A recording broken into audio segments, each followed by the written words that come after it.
Common Knowledge is brought to you by PureMTGO.com and InkedGaming.com. Use coupon code CCMTG10 at checkout for a 10% discount on all Inked Gaming supplies and accessories. You can support the show directly through Patreon at patreon.com/common knowledge.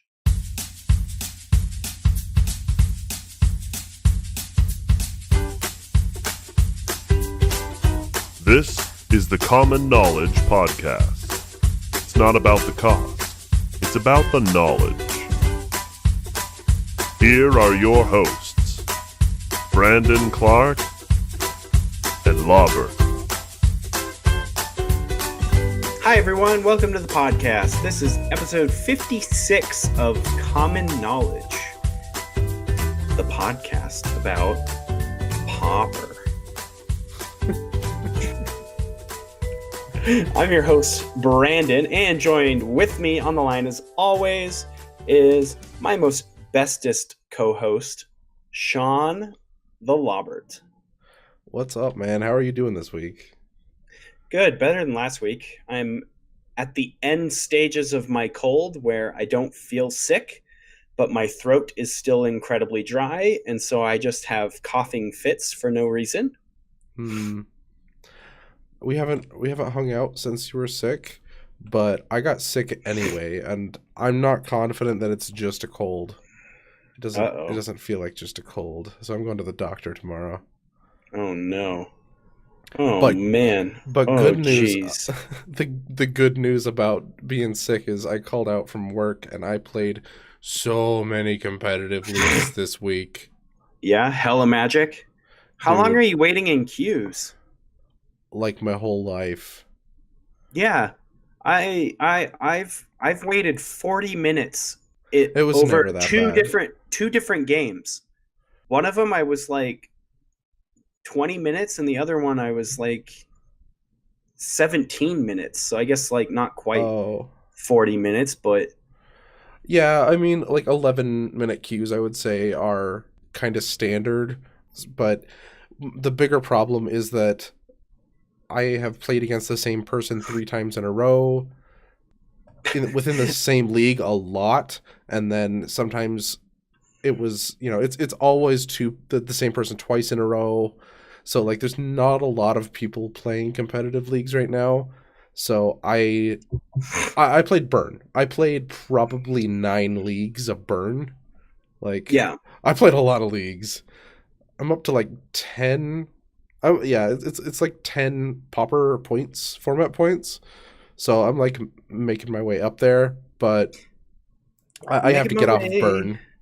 I have to get off of it. So after this power rankings, I'm excited for our new What Are We Playing segment where we decide what we're going to be playing for the month. I'm going to switch it up. But yeah, I have a lot to say about Burn. I don't know where to put it in the show though. Well, probably, I don't want to spoil the power rankings, but it's on our power rankings, so. Okay, yeah, we'll probably touch on it as we go through it. Yeah. You play much Magic? Okay. I waited in a lot of queues, and then I am 3-0 in a league, and haven't been able to play the 4th match because I don't know. I just like wait in the queue, and it was like 20 minutes, and I just gave up. And I was like, I'm going to bed. And I don't know. I'm probably just going to give up on competitive queues and just play the friendlies because their queue times are below 5 minutes because there's actually people playing in those. So, yeah, I don't know. You have to ask yourself how important those format points are to you. And to me, they're not important. I would just rather not get yelled at by some angry nerd for playing Blue-Black Delver in a friendly league. Why don't you just go to the competitive queue and play that crap? This is for friendlies. I'm a nerd. I would say you should keep trying. I really do think you should keep trying. I shouldn't just be jaded by one bad experience. I mean, I've played competitive leagues and had people be saltier than that. Yeah, that's true. No, I don't know. I thought I would give the competitive ones a try just to I don't know, just try to get the better like meta experience. Does that make sense? Like I figured It in the does, yeah. competitive league, I would be getting a better, I don't know, overall experience with what the format's really like. I'd be playing against a lot less jank and against a lot more of the real stuff, which would overall just be better for our listeners. But my time is only finite. Like, if it's like I have 45 minutes to play Magic today, and then I spend 20 of that in a queue, I might not even be able to finish a game on Magic Online by the time it even starts. So I've probably just got to ditch the competitive. I'm going to try to finish the last 2 games in this competitive league, and then I'm just going to go back to friendly leagues. And at least I'm playing. I don't know. There were definitely times of the day where I could find matches within 2 or 3 minutes. So it's like sometimes it's really good. Like when it was good, it was super great of like only a couple minutes, find a match, a bunch of different opponents. But then when it was slow, it was same guy 3 times in a row, 15-minute waits. And like he was just like, yeah, I waited. That like my queue time was non-existent because I was waiting to see if I could not get paired against you, even though the person's win rate against my deck was like it's like 80%. They were just playing Boros Monarch, and they had the sideboard hate galore. Nasty, just bad. I mean, there were a couple times where my waits were like 15 seconds. Yeah. Like there was one competitive league that I did where I was able to play 2 matches of the league that day, and both of them fired off in under 30 seconds, and I was like, oh. And before they split, this was never a problem. Like wait times were always less than a minute before they split the leagues. So I don't know.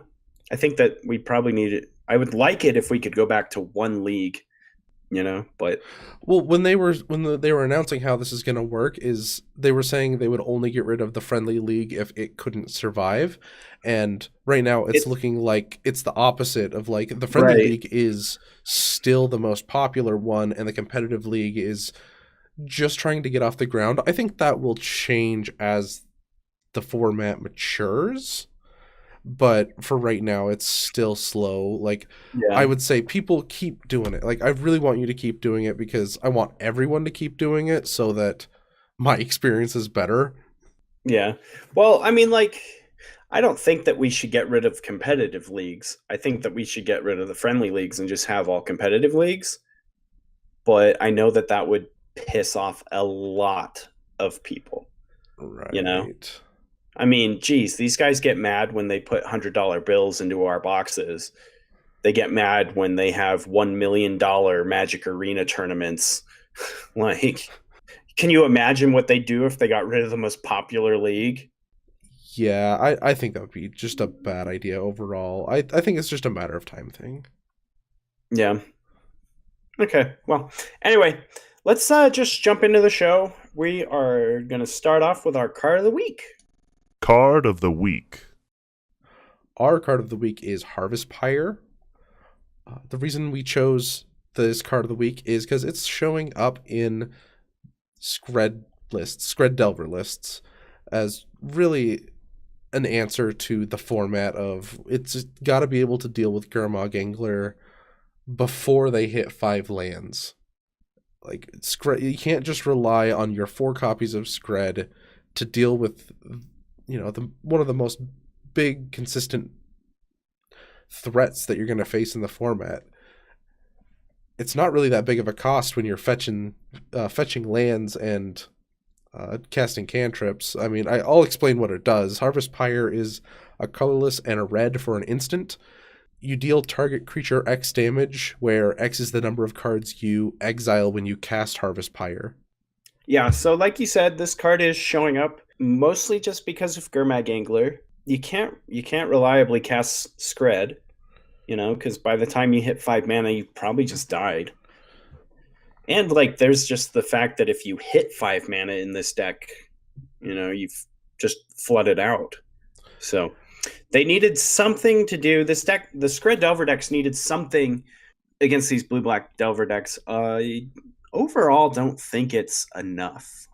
I don't know. I guess I've never played with Harvest Pyre, so I'm not in a great position to make a definitive statement, but I don't like the idea of having a, 2-mana spell against this deck. It just opens you up to daze. Like, it takes away your ability to double spell a lot of times in a turn because it's hard to play around daze in those scenarios with this card. I mean, it's the deck trying to keep up, and Yeah. it's really not there. I feel like this is probably their best option at the moment, but I don't really like it, and I don't know. I just don't really like that deck right now. So like my advice would be, instead of trying to put Harvest Pyres into your Scred Delver deck, my advice would just be not to play Scred Delver. Yeah, I think that's exactly it. But I still think Harvest Pyre is a good card of the week choice because it's a significant enough change to a deck that for sure is part of our meta. Yeah, and if you're just hard set on playing your Scred Delver decks, then Harvest Pyre is a good choice. I mean, you've got to have an answer of some kind for Gurmag Angler, and you just got to. Cool. So that's the card of the week. Harvest Pyre. Very kill, much wow. Such graveyard. Or mini graveyard. Those were Sean's notes for our card of the week. Yeah, I'm like not here today. Cool. So normally, going forward, what would be happening right now after our card of the week is we would be doing the What Are We Playing segment of the show, where we kind of give you a report and update on our findings from the past month with the deck that we've been playing. But since we haven't done that yet, because we haven't got that part of the show rolling yet, we're skipping that and just jumping right into our power rankings. And that will be a part of our next month's power rankings show. Mm-hmm.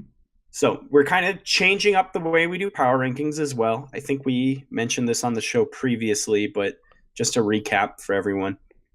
We're not going to be going through every single deck list that made a top 32. We are going to be doing the top 8 deck lists of the power rankings. And we have a few honorable mentions, things that we thought were interesting or noteworthy. And then if you want to see the rest of the decks, Sean is still going to be keeping the spreadsheet up to date on our Patreon page. That's where it is. And you'll be able to see all the other decks and their points from the month. We're just not going to be addressing them on the show. So, and just a reminder that graph is available to everyone. It's not just for patrons, even though it is on our Patreon. Yeah, that's a good point. It is free for everybody who wants to go and take a look. We just strategically located it on our Patreon page. So since you'll be there anyway, nudge, nudge, wink, wink. Okay, you ready to get into the honorable mentions? Let's do it. Main topic.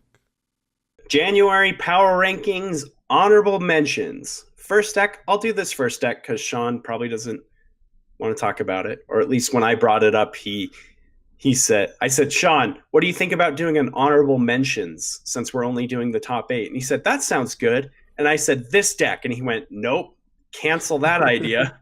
It was just a joke, really. But what is it? It's Slivers. Slivers made a top 8. And, there's 2 reasons why I'm putting this here. The first reason is I have really been mean to Slivers as a deck in the past. Despite my love for the little snaky boys, I just don't think it's a very good deck in Pauper. And I think, what did I say? I'd eat my fist if it won a challenge. Yeah. Well, it made a top 8, so it's getting close. Is that like your little finger you got to eat? I think I got to eat my whole fist. Like I've got to. I don't know. I'm thinking I'm gonna just, take my butcher's knife, cut it off at, right at the wrist. I don't know, maybe do a reverse sear. I'll throw it in the oven. I'll get it up to temp just in the deep oven. Fry it, dude. Bread it. Deep fried and breaded. Yeah. Hmm. Those little fingers. Ooh, you know what I could do? I could debone it and then Oh, just like fill it with like, some herbs, some spices, roll it, and I, have a nice little wrap, and then fry that. I That'd think be you should tasty. practice deboning a hand with only one hand first, because that sounds very difficult. Oh yeah, I forgot I wouldn't have Yeah, my other you'll have hand. one hand to cook your other hand. Oh Anyway, man.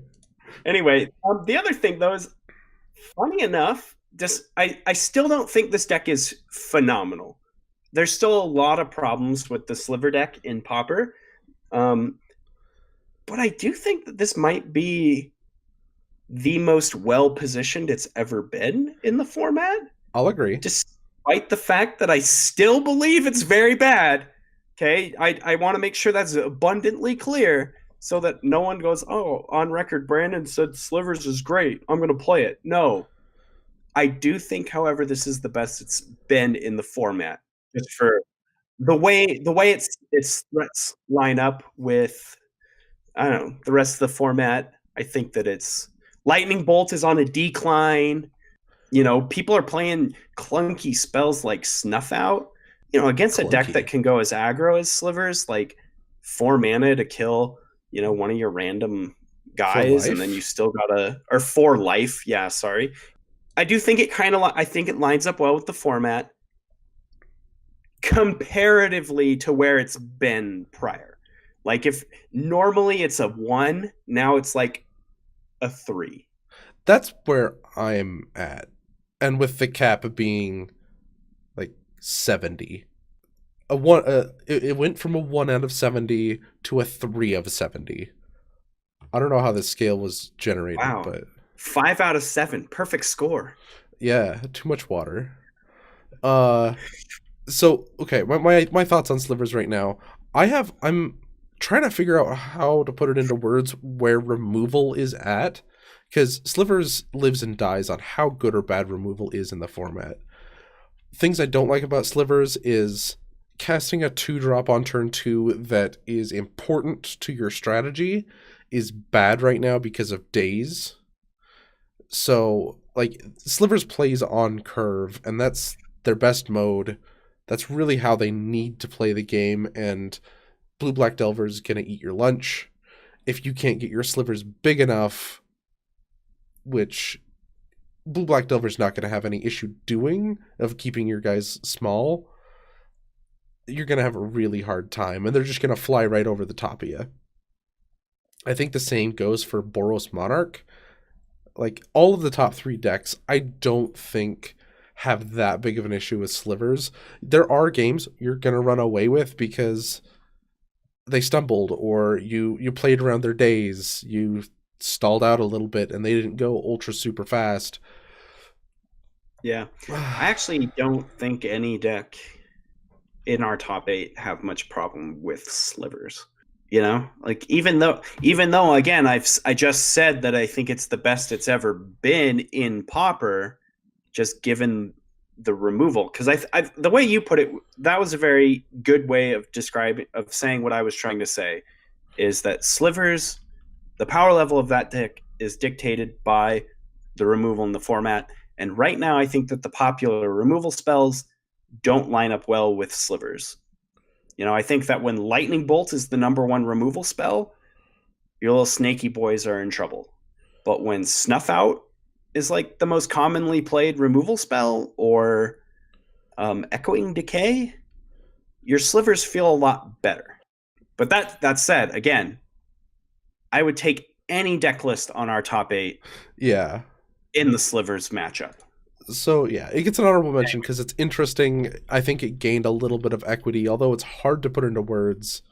Right. But it's still not great. Really, I only added it as an honorable mention because it did make a top 8, and it's a meme on the show at this point. Yeah. About how adamant, hyperbolic, I don't know, I am towards the deck slivers in Pauper. Even though I could go to my closet right now and grab my slivers binder and show you all a copy of every sliver ever printed in English and Japanese and Korean.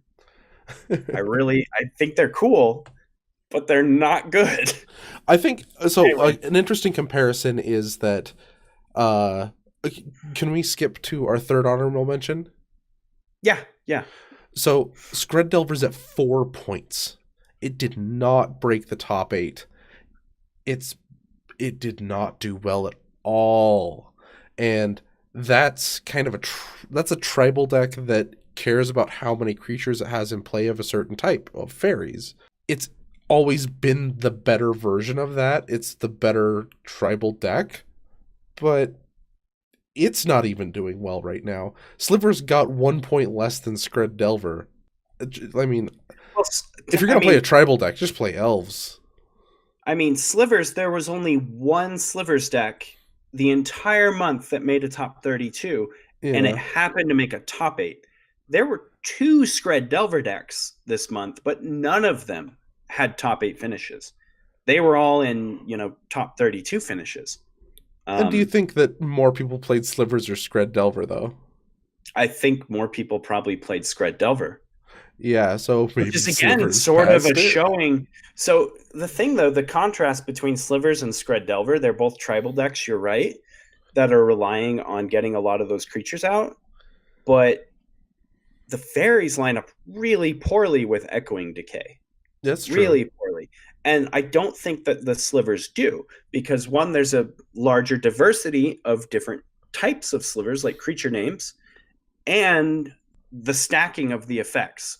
There's like 12 pump Slivers, not even including the Sliver that pumps toughness. Plated, yeah.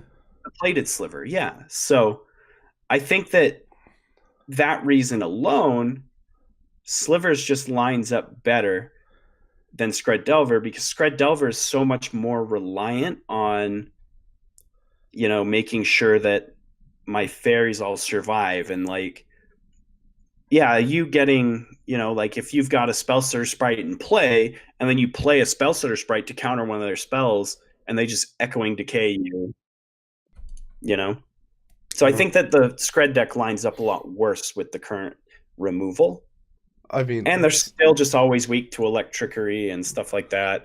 Not to mention the Battle Screech. Like, all the fairies line up really poorly with Battle Screech.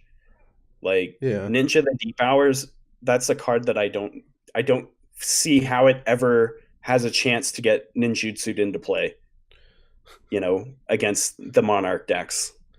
Yeah.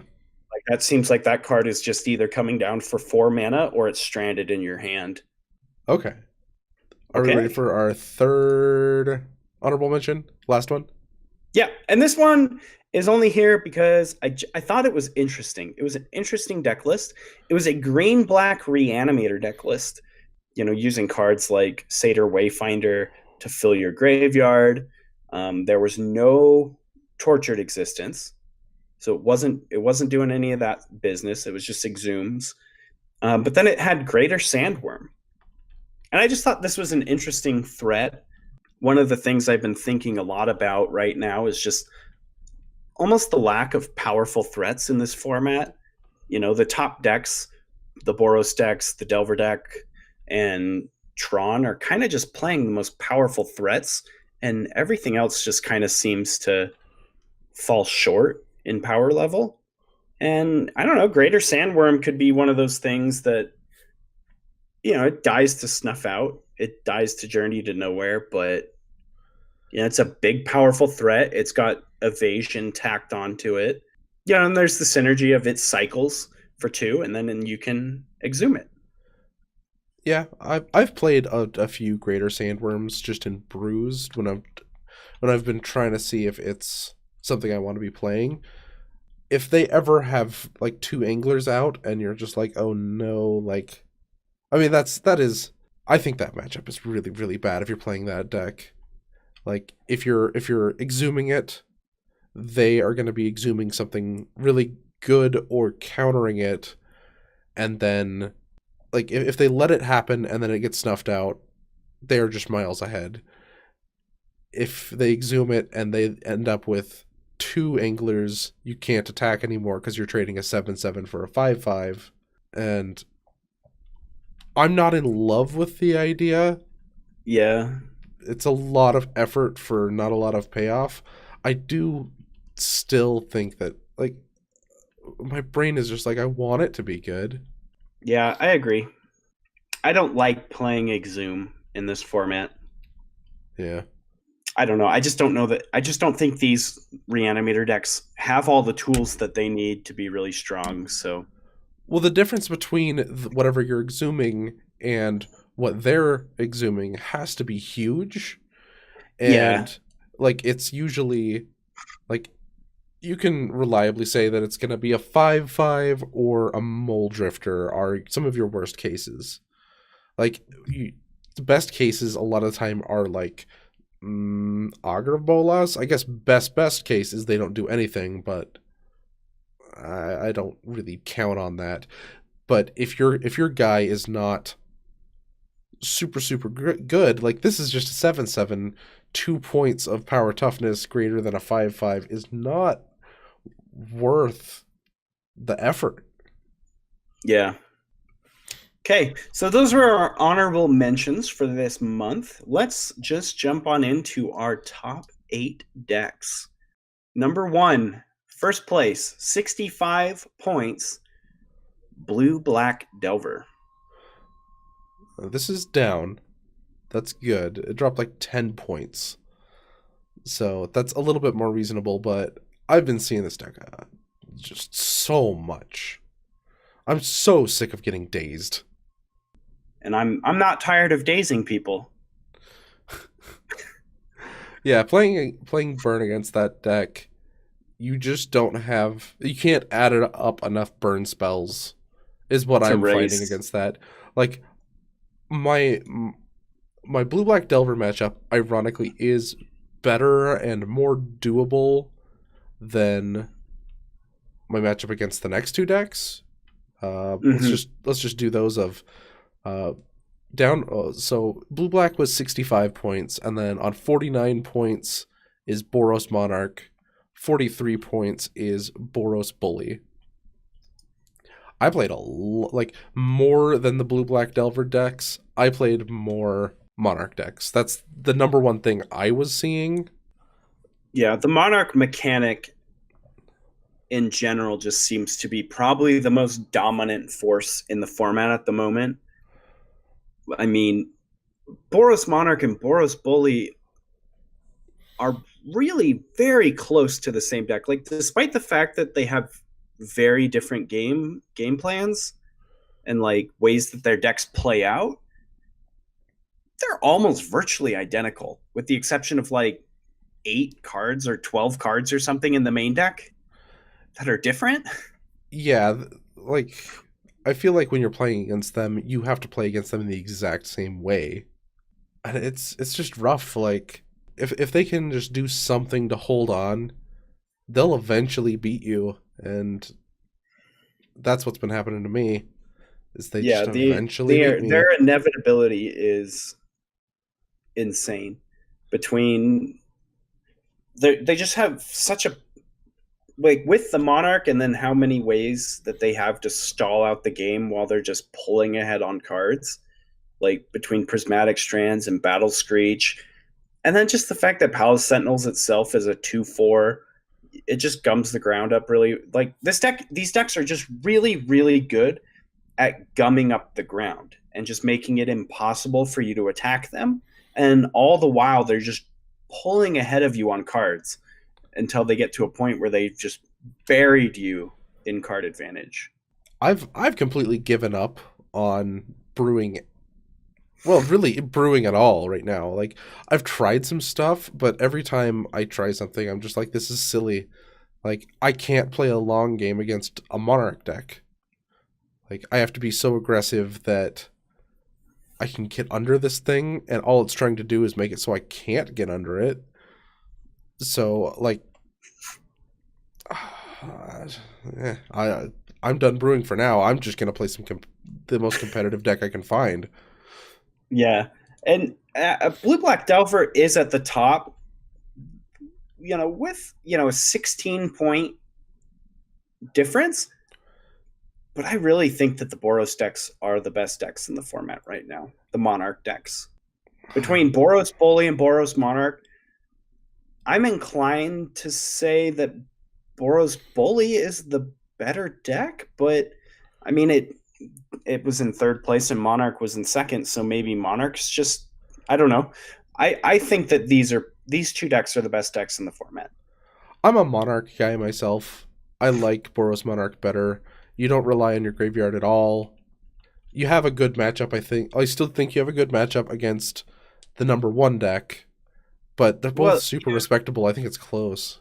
Yeah, you still rely on your graveyard to an extent. You have Prismatic Strands, you have Battle Screech, but you're not like as dependent on being able to flash them back as the Boros Bully deck is. Like they're more all in on Battle Screech than the Monarch deck is. I mean, nobody's playing a Ley Line of the Void. Like your Battle Screeches go from your hand to exile pretty much. Like you have to have one white creature. That's that's the same thing that with the Bully deck. That's like they're almost never. They're not reliant on Battle Screech, right? They're not. No. Well, so they both have Prismatic Strands. They both have Battle Screech. So that's the same. But Bully also has Faithless Looting, Sacred Cat, and Firebolt. Okay. That's what turns me off about the Boros Bully deck. What turns me on about it is Lone Missionary. Or not Lone Missionary. I do that every time. Seeker of the Way. I don't know. I think that to me just is upside, that like all of your spells have a backside that you can just cast them out of your graveyard. And it's not like these are spells that are reliant on being in your graveyard. You cast them, and then your opponent spends a card getting them out of your graveyard. That's just value. Like, good job. You sideboarded in graveyard hate against me. I still got the front side of all my spells while you were wasting time trying to keep me from casting my backside. The backsides of my spells. I really, really hate casting Faithless Looting. That's the biggest thing. I can't get behind that card. I mean, I think that I also noticed that too when I was playing the brief stint of Boros that I was playing, was that your Faithless Lootings were your worst cards. I think that you were right. I think you said once that the point of Squadron Hawk was to get a bunch of extra cards in your hand to pitch to Faithless Looting. Yeah. One of the points of Squadron Hawk, but yeah. Like, you replace it with an actually good card with Faithless Looting. Anyway. Okay. I've seen Boros Monarch decks playing Faithless Looting, though. Oh, that's bad. I don't fully agree. I mean, so these decks generate so much virtual card advantage that I don't feel really bad about playing a card that's card disadvantage, like Faithless Looting. If it's going to help me smooth out my draws and make sure that I get to a stable point in the game where I can, cast a Palace Sentinels or, I think that's why Faithless Looting is fine. I just remember, like, one of my biggest qualms with the Boros Monarch deck was you'd get those weird draws where you just like loop derpy artifacts into each other, and you get to a point where you're just like, I've just got lands and prismatic or prophetic prisms, and having a card like Faithless Looting in Boros Monarch as just like a 2-of, it kind of helps smooth out those wonky draws and make sure that you're getting what you need when you need it, because you're going to get to a point in the game where you just pull so far ahead anyway, because all of your cards generate some sort of value that you're okay to play a card that's card disadvantage, just to make sure that your draw is what you need. Plus, once you flash it back from the graveyard, that's card advantage at that point. So I think it's fine. I actually like a couple copies in Monarch. And I've been seeing that more frequently. where people are playing 1 to 2 copies in their Boros Monarch decks. I'm ready to Anyway. move on to number 4. Yep. Number 4, 30 points, Elves. Okay, so now we've covered every deck that I have played against in my competitive leagues. I guess that's not true. Between Blue Black Delver, the 2 Monarch lists, Elves, and then Red Black Monarch, that is the only decks that I played against. I guess I did play against the Blue Black Guild Mage deck. I did play against that. The mono black deck that just has 4 Guild Mage in it. Yeah. And I've seen that. I was playing Burn, and it felt silly to me. Like, that's an amazing matchup for Burn. But I don't think that deck is trying to fight Burn. Anyway, let's talk about Elves. So, Elves confuses me because I've said it before, and I still believe this. On power level, in a vacuum, Elves is the most powerful deck in this format. Like, no disruption. As like a goldfish deck, this is the deck that does the biggest, most powerful, most busted thing in the format. And I think that this deck also falls into the same category of Slivers and Scred that we were talking about earlier, where its viability in a format depends on the removal that it's lining up against. And against Blue Black Delver, I really like Elves. Yeah. You know, again, it's one of those situations where you would think that Echoing Decay would be great against a deck like Elves, but mostly you're just getting maybe 1 or 2 cards out of them with Echoing Decay. And what you really want are removal spells that can kill like their main threats. So you want to be able to kill Vanguards on time, and you want to be able to kill Huntmasters, and you want to be able to kill Priest of Titania and +X. I can never remember that guy. Timberwatch Elf.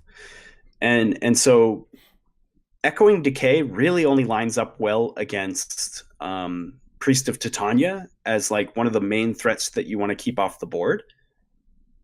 But the other issue that I have with Echoing Decay versus that deck is that it's 2 mana, and you really need to be able to, like, against a good elf draw, you need to be able to go like 1 mana removal spell, and then you need to be able to do another 1 mana removal spell plus like a threat. So like if you can go like, you know, play your Delver of Secrets on turn 1, and then on turn 2 you have like Lightning Bolt.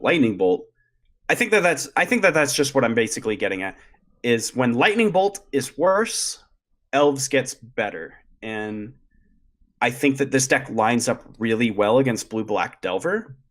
It does. I agree.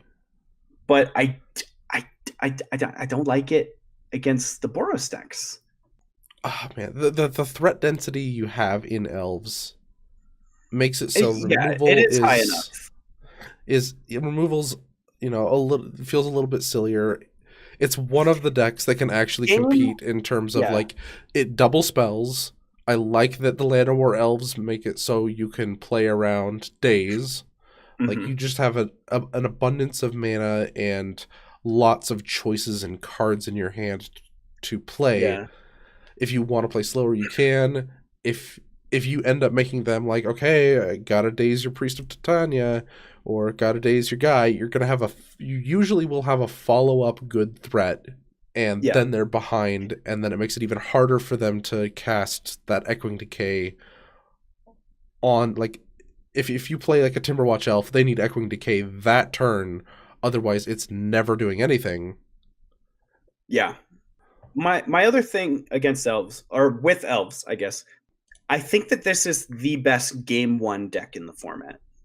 Like, this deck is probably going to win the vast majority of its game 1s. It's those game 2s, though, against specifically like Tron and the Monarch matchups, where you're going to be seeing those powerful spells like Electrickery showing up, that things get rougher. The one thing that I do say about Elves in the Monarch matchups, even though I do feel that they are unfavorable, Boros can't do anything about Elves' draw engine. Like, Lead the Stampede is so powerful.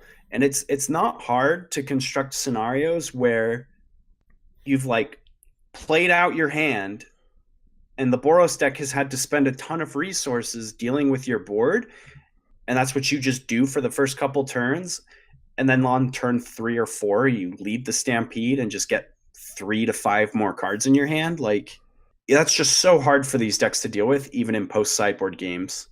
Yeah, I mean, the only thing that Monarch can really do is, yeah, you drew 5 cards off of lead the Stampede, play him, and then they're just like, Electrickery, that's their way of undoing everything you just did. Yeah, that's still, Electrickery is one of the big reasons why I still don't think you're a favorite in the matchups. They have Journey to Nowhere to deal with your big threats, so even if you do get ahead of Electrickery with Elvish Vanguard, or you're able to untap with your Timberwatch Elf, they've got Journeys to cover you there. They've got Electrickeries to cover all your little derpy derps. You know, like, turn 2 Electrickery against Elves is great, because on your turn 2, the Elf deck is just, at that point, just probably has a lot of X1s in play. Like, they went like mana creature turn 1, turn 2 mana creature, Kurian Ranger, Birchlore Ranger, or like Birchlore Ranger, Priest of Titania. So like their board is just like 3 X1s. Yeah.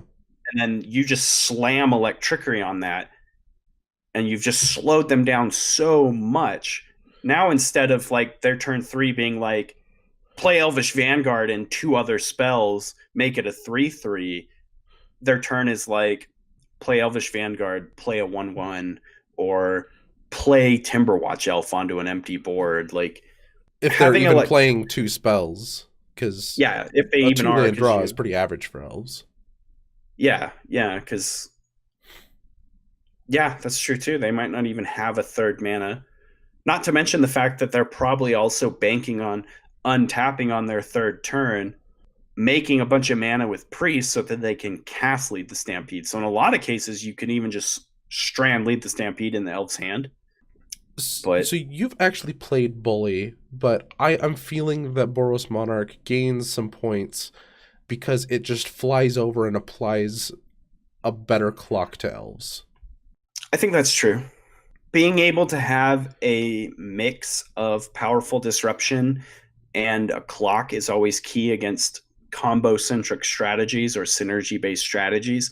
Boros Bully sometimes does just give them enough time to top deck a Lead the Stampede and to rebuild, and they get to try again. Not to mention, Boros Bully is so much weaker to the sideboard strategy of Spider Silk Armor than Boros Monarch is, that I agree. Yeah, fully Boros Monarch is favorable over Bully in the Elf matchup. I would agree with that 100%. Okay. Number 5? Yep, 5th place. 28 points. Marasa Tron. We were calling this a pillar of our format, and it got passed by Elves. Yeah, it did. Honestly, I was very surprised to see Elves where it was. I guess I was not expecting it to be ahead of Tron. I wouldn't have been surprised if it was on our top 8, but seeing it ahead of Tron, because I do feel like Tron is a tough matchup for Elves. I don't know. Tron is the one that we were shaky on, and calling it a pillar was what we were not sure about.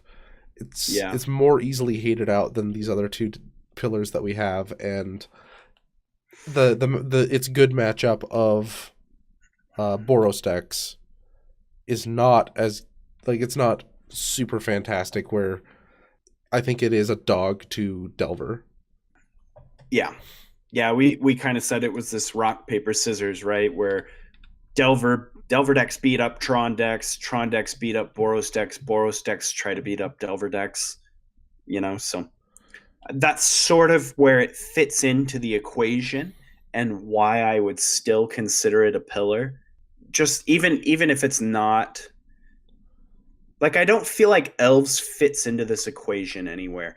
It's just, Elves is just a powerful deck. It's a powerful strategy. sometimes it does really hot, and sometimes it just gets pooed on by itself or just gets wrecked by sideboard hate. And Tron kind of fits into the rock, paper, scissors of this format, and that's why I would consider it a pillar at the moment. So yeah, that's Marasatron. Anything else that you really want to say about this deck that we haven't said before? No, I think it is being a little underplayed. Okay. Like, I think its matchup against blue black, it's not great, but it is the better deck at grinding. So I think that blue black Delver grinds way more than people give it credit for. Like, that's its mode. A lot of the time is just like counter your thing, counter your thing, counter your thing. I'm just building up. Okay, now Angler, gush things. So I don't hate where Tron is at, even though I can see why it's down, and I still think that it is favored against the Boros decks. I think it's one of our underplayed decks. I think it's not a bad place to be right now. Okay. Cool. 24 points, 6th place, Mono Blue Delver. And yeah, I think that this deck is in a much better spot than normal. Bounce spells are a little bit better when, the top deck in the format is fully reliant on, Gurmag Angler. I've lost the mono blue black matchup a lot. Mm-hmm. I think I've probably lost it more than I've won. And its ability to fly over the top of the blue black decks. Yeah. And then in conjunction with being able to snap your Gurmag Angler, it plays around days pretty well. It has spell stutter sprites to really kind of set back the blue-black decks in tempo. I can't imagine Mono Blue Delver being favorable against Boros Bully. I don't know about favorable. Yeah, I would say that any of the Boros decks, it's going to be rough. It's going to have its games where it does its thing of like, okay, I'm going to just daze you. I got threats out, counterspell you, just stay ahead. Like, that's always been what Mono Blue has been the best at, of just being an exceptional tempo deck. And I think that's why it still has points. The ability to never fall behind is more important than the ability to catch up. That, that's the difference between Scred Delver. I guess that Blue Black Delver just has best of both worlds, and that's why it has 3 times the points. Yeah. Blue Black Delver can get behind and get back ahead, but it can also have those just draws where it's like turn 1, flip my Delver, daze your spell, kill your guy, Gurmag Angler on turn 3, where it's just the nut draw. But then it also has those weird draws where it just spends the early turns setting up and then just smashes you with a couple of zombie fishes. And Mono Blue Delver is in the same boat as Scred, I agree, in that it really just wants to get ahead and try to stay ahead enough until you die. I don't think that this deck does a good job of pulling ahead from behind. Yeah. But this deck has better tools than Scred to not fall behind. It's better on tempo because it doesn't have to bother setting up its mana. It does have foil. It does have daze, so it can kind of rely on those free counter spells to develop their board and still be able to interact favorably. So I think this deck is fine. I'm not excited about it, but I would say yes, fine is accurate. Okay. Same. This next deck, however, I am excited about. Yes, because this deck is newish. It's new. It's interesting. It's making an impact in the format where a month or two ago we thought maybe it's just a flash in the pan. But that is Red Black Monarch, coming in at 7th place with 16 points. I want to go on the record of saying I don't like lumping this in with the Boros Monarch decks, because the creature suite is so vastly different, and the pace at which it plays is also different. Yeah, that's an important distinction. This deck plays out completely differently than the other Monarch decks. The only thing that links them together is the mechanic Monarch. And I guess the fact that they have red spells. But Yeah. I honestly they were. like Red Black Monarch's ability to play Raven's Crime. Like I think that's Mhm. super powerful with the Monarch ability, and there's a few decks in the format that want to build up cards in their hand really, really badly, and having them, well, forcing your opponent to make the choice between like playing a land drop or keeping a buffer in their hand. I think that's super strong. It bit me quite a few times. It was one of my good matchups with when I was playing Burn, but that mechanic still bit me. I wish more people would play this deck so I could play Burn more. Yeah, so getting back to the creature lineup, since this is sort of a new archetype, I kind of want to go through a deck list just I really think that's a really quickly. good idea, yes.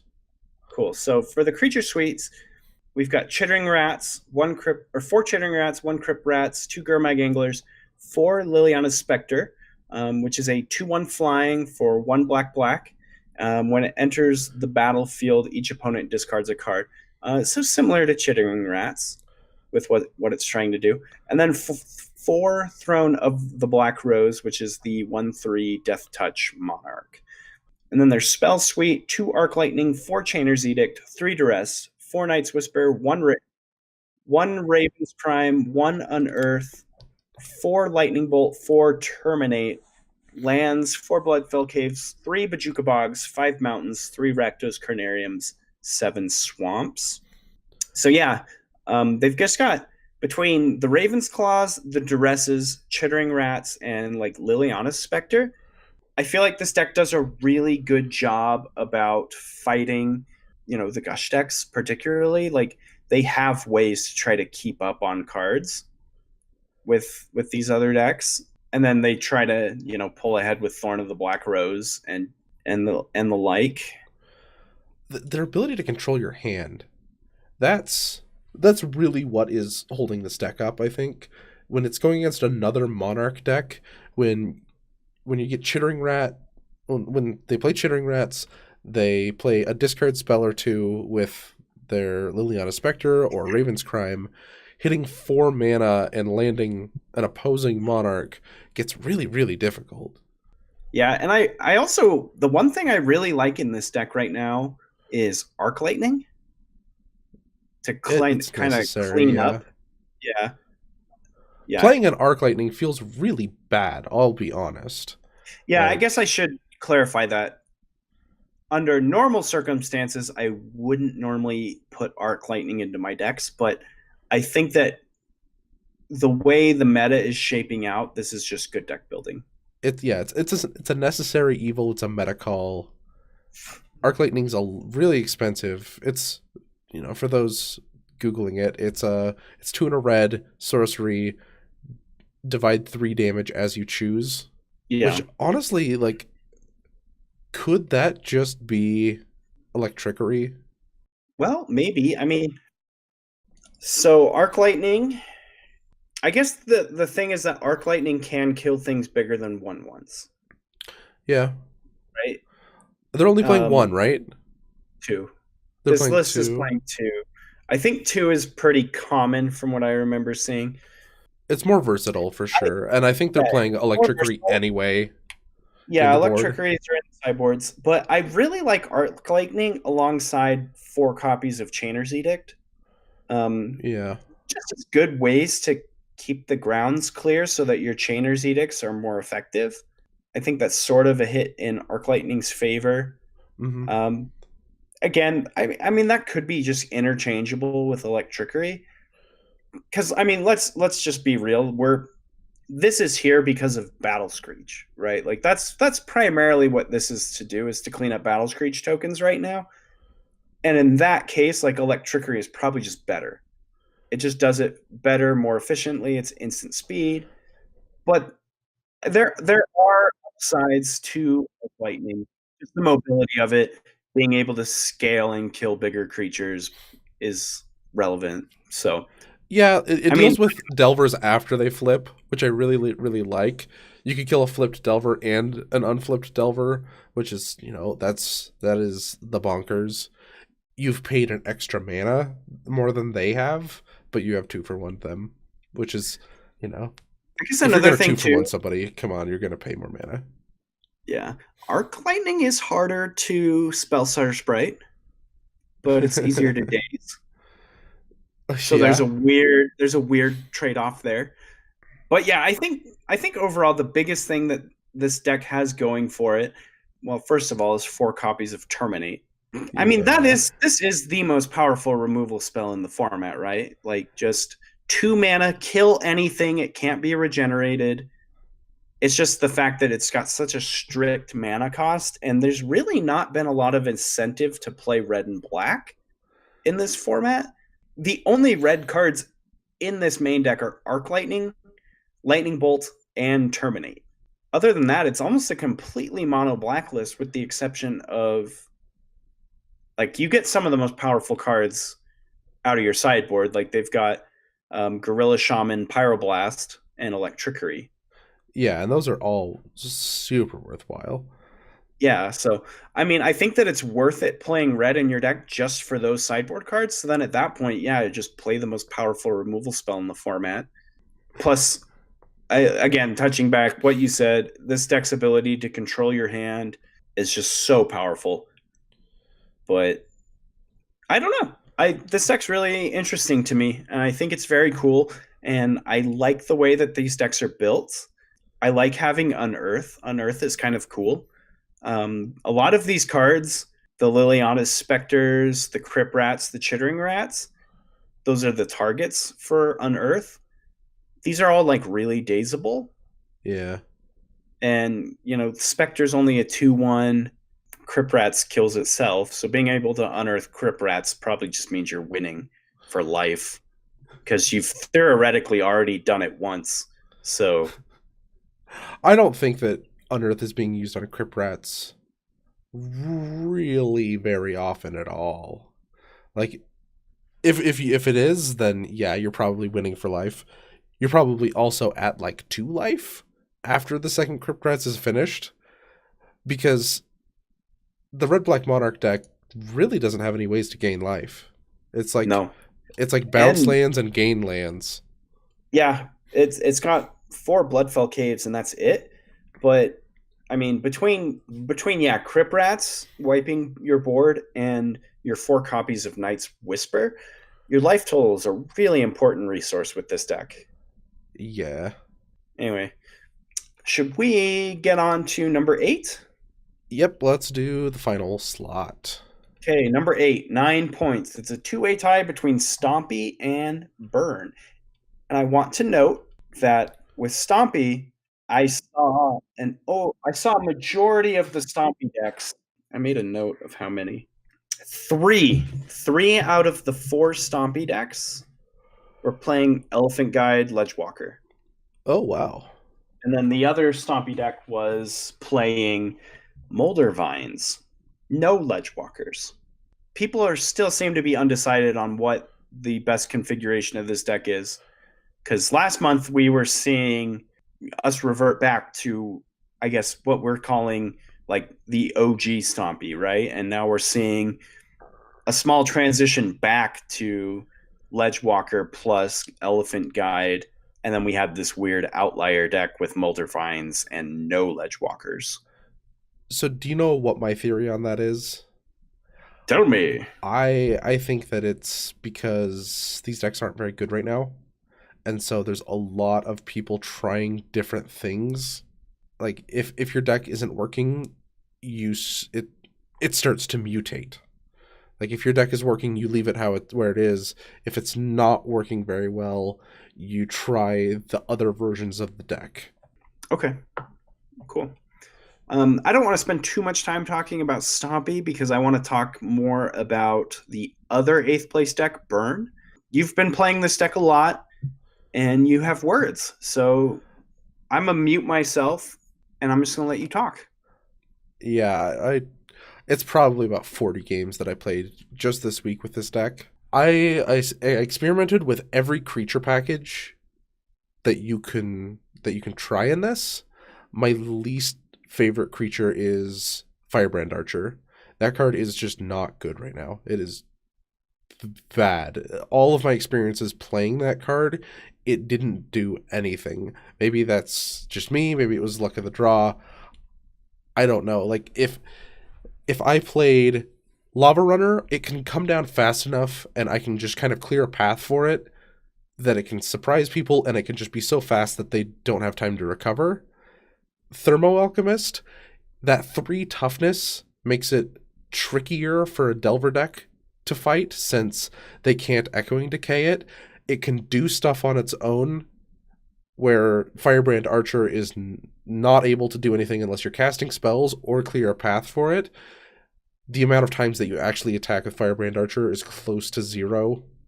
If you've attacked with it, I guess, yes, that's the dream. You've done so much damage. I actually like Keldon Marauders more than Firebrand Archer right now. Problem with Burn is that your Boros matchup is not good. I specifically tuned my sideboard to beat Boros decks, and my win rate against them was probably 30 to 40%.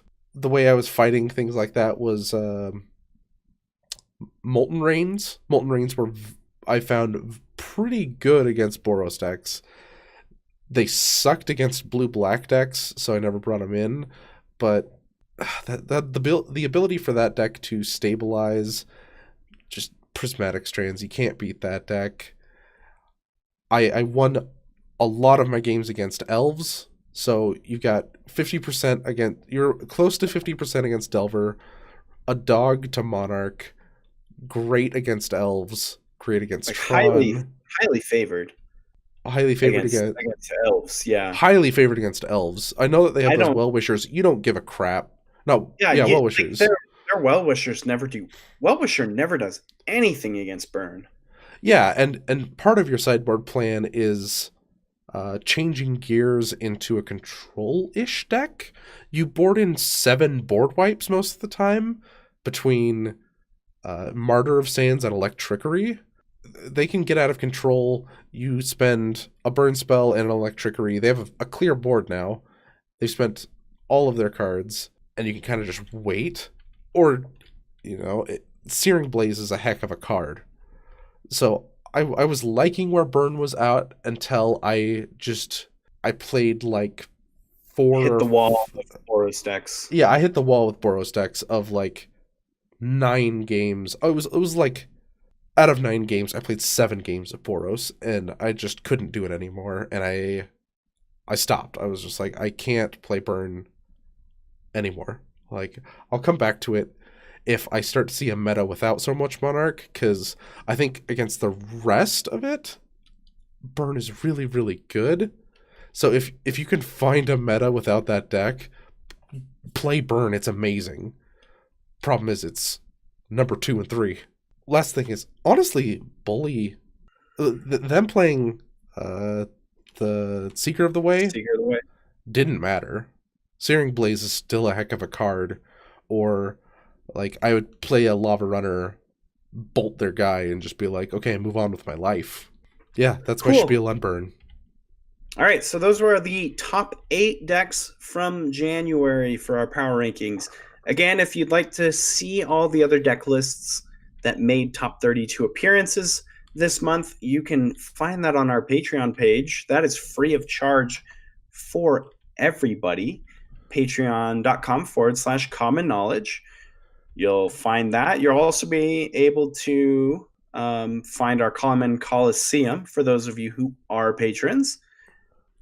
So yeah, go check that out. Thank you, everyone, for listening to the show. So a few other quick shout outs and pieces of housekeeping before we wrap everything up. Let's decide what we're playing this month. What are we playing? Okay. Please go first. Okay, I will go first. I want to try to play this red-black Monarch deck. This deck is interesting. This deck is new. I think this deck is very different from what I'm normally used to playing with. So I don't know how how effective my research is going to be, because it's probably going to be spent mostly just trying to figure out how to play this deck correctly. But I'm still going to give it a go. It looks fun. That's what I'm going to play. I think the deck basically plays itself of like tap land turn 1, turn 2, kill spell, turn 3, discard, turn 4, tap land, discard, or, take a turn to double removal spell, something like that. I don't think there's much to playing that deck. I think you can pick it up pretty easy. Cool. What are you going to play? I've been thinking about this a lot. I can't bring myself to play Boros because I don't think I have an advantage when it's just the mirror, and I'm seeing so much of that deck that I don't want to just play a mirror. I'm thinking Tron. I think I'm going to go with a Tron deck. I'm going to still keep at trying to solve the format and brew something sweet, because when my brews work, I have a higher win percentage with them than anything else. But none of my brews have been tuned for this current meta, so none of them work anymore. I'm still going to keep trying. I don't even want to say, because I'm so unsure that it might just be something stupid to say. I really like Searing Blaze still right now, but Searing Blaze is just nuts. So I might try to brew with that. But other than that, I'm just going to go into Marasatron. I think that's less so indicative of the format and more so just that Searing Blaze is an absurd Magic card. Like, I don't know, if you had to ask me to make a list, my top 5, top 8 cards in the format, Searing Blaze is 100% in the conversation. That's a card I'm thinking about as a powerhouse in this format. Sometimes it just pisses me off that card's common. It really shouldn't be. I get Searing Blaze and I'm just like, I can't do anything this game. It's just so good. Yeah. I sometimes I think that Searing Blood should have been the card, but that's neither here nor there. Yeah, it's too late. Too late for this. Anyway. End times. Thank you guys again for listening. That was Common Knowledge. Those were our power rankings. Tune in next week for whatever the heck else we got going on. We'll figure that out. If you liked what you heard, you can go to the Constructed Criticism YouTube page and do a like and a subscribe and a favorite and whatever you do on the YouTubes, where not only will you be able to find this show, but you'll also be able to find all the other great shows in the Constructed Criticism Network. So go give that a look-see-poo. If you'd like to shoot us an email, you can do so, commonknowledgemtg@gmail.com. And not lastly, we have one more thing to do lastly, but big thank you to our sponsors, puremtgo.com and inkedgaming.com. Use that coupon code CCMTG10.